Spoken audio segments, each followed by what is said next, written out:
வாழ்க வையகம், வாழ்க வையகம், வாழ்க வளமுடன். குரு வாழ்க, குருவே துணை. அருள்நிதி பேராசிரியர் அன்பழகன் திருவண்ணாமலை. அனைத்து அன்புள்ளங்களுக்கும் வாழ்க வளமுடன். குருவினது நாளுள்ள நற்சிந்தனையை நாம் இன்றைக்கு சிந்திக்கலாம். மே 5 இன்றைய தலைப்பு மறைபொருள் சுரங்கம் என்ற தலைப்பில் குரு தந்திருக்கக்கூடிய இப்பாடத்தை நாம் சிந்திப்போம். மனவளம் என்பது மனித மனதின் மூலமே வெளிப்படுகிறது. மனதை வளப்படுத்தும் கலை மனவளக்கலை என்று குரு அவர்கள் தந்திருக்கக்கூடிய இந்த தலைப்பை சிந்திக்கும் போது எவ்வாறு மறைபொருளாக நம்முடைய மனம் சுரங்கமாக ஆகியிருக்கிறது என்பதை சிந்திக்கலாம். மனம்தான் உடலுக்கும் உயிருக்கும் ஒத்த உறவானால் நமது வாழ்க்கை இனிமை என்பதையும், உடலுக்கும் உயிருக்கும் பிணக்கானால் நமக்கு நோய் என்பதை நமக்கு உணர்த்துவதும், உடலுக்கும் உயிருக்கும் பிரிவானால் நமக்கு மரணம் ஏற்படும் என்பதை நமக்குள் உணர்த்துவதாகவும் அந்த மனமே செயல்படுகிறது. அதேபோல் உயிருக்கும் மனதுக்கும் இடையே எவ்வாறு பஞ்சபூதங்கள் இருக்கிறதோ அவ்வாறு நம் உடல் கூறும் இருக்கிறது என்பதை விளங்கிக் கொள்ளவும், அதேபோல் உடலுக்கும் உயிருக்கும் ஒத்த உறவு எவ்வாறு இருக்க வேண்டும் என்பதை சிந்திக்கும் போது வெப்ப ஓட்டம், இரத்த ஓட்டம், காற்றோட்டம் 3 ஓட்டங்களாக 3 பௌதீகங்களை நாம் சரி செய்யும் போது உடலாகவும் உயிராகவும் இருக்கக்கூடிய பௌதீகம் ஒத்து வருகிறது என்பதை புரிந்து கொள்ளவும் நமக்கு மனம்தான் காரணமாகிறது. அது மட்டுமா என்று சிந்தித்தால் மனிதனுக்கும் மற்ற உயிர்களுக்கும் எவ்வாறு பரீட்சித்தம் ஆகிறது, எவ்வாறு நாம் எதனுடெல்லாம் அன்பும் கருணையுமாக பழக வேண்டும், எதனுடெல்லாம் விலகி நிற்க வேண்டும், இவை அனைத்தையும் நமக்கு உணர்த்துவது நம்முடைய மனமாகத்தான் இருக்கிறது.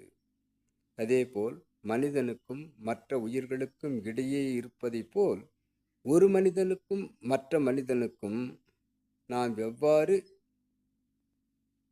அந்த இடைவெளியை நிர்ணயித்து செல்ல வேண்டும் என்பதை நாம் உணர்வதாக இருப்பதும் மனம்தான்.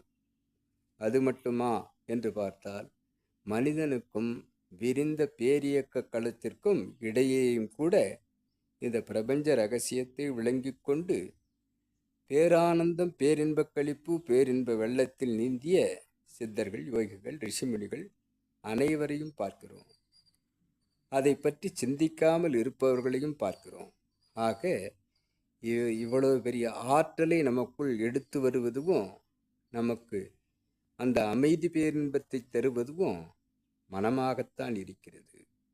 ஆக மனிதனுக்கும் மற்ற பொருட்களுக்கும் இடையே நம்மை கொண்டு சேர்த்து அதனுள் இருக்கக்கூடிய மறை பொருட்களை நமக்கு உணர்வாக உணர்த்துவது நம்முள் இருக்கக்கூடிய மனம்தான். மறைபொருளின் சுரங்கமாக இருந்து நமக்கு அந்த சுரங்கத்தில் இருந்து எவ்வாறு இப்பொழுது ஒரு தங்கச் சுரங்கம் என்று சொன்னால் அந்த மூலப்பொருட்களை சுரங்கத்திலிருந்து எடுத்து நகை செய்கிறார்கள், நகையை செய்து அணிந்து கொண்டு புன்னகைக்கிறார்கள்.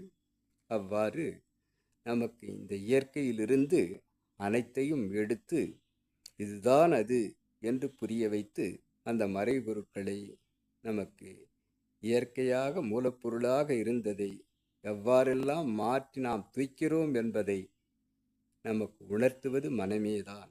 ஆக மறைபொருள் அத்தனையும் நமக்கு விளங்கிக் கொள்வதாக இருக்கக்கூடிய ஒரு சுரங்கம் நம்முடைய மனமாகத்தான் இருக்கிறது.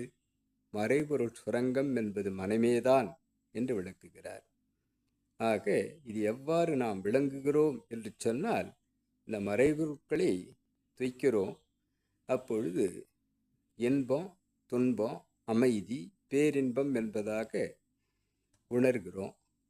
இவை அனைத்துமே நமக்கு உணர்த்தி நல்லது கெட்டது என்பதை நமக்கு அறிய வைத்து, தெரிய வைத்து, புரிய வைத்து,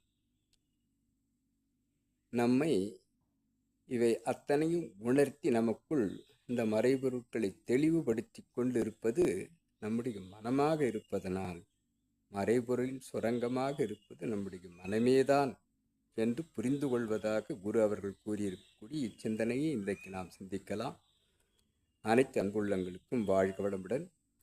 விளக்கத்தை என்னுள் ஏற்படுத்திய இறைநிலைக்கும் பாடத்தை நமக்கு புரிய வைத்த நமது குருவுக்கும் நன்றி, நன்றி, நன்றி.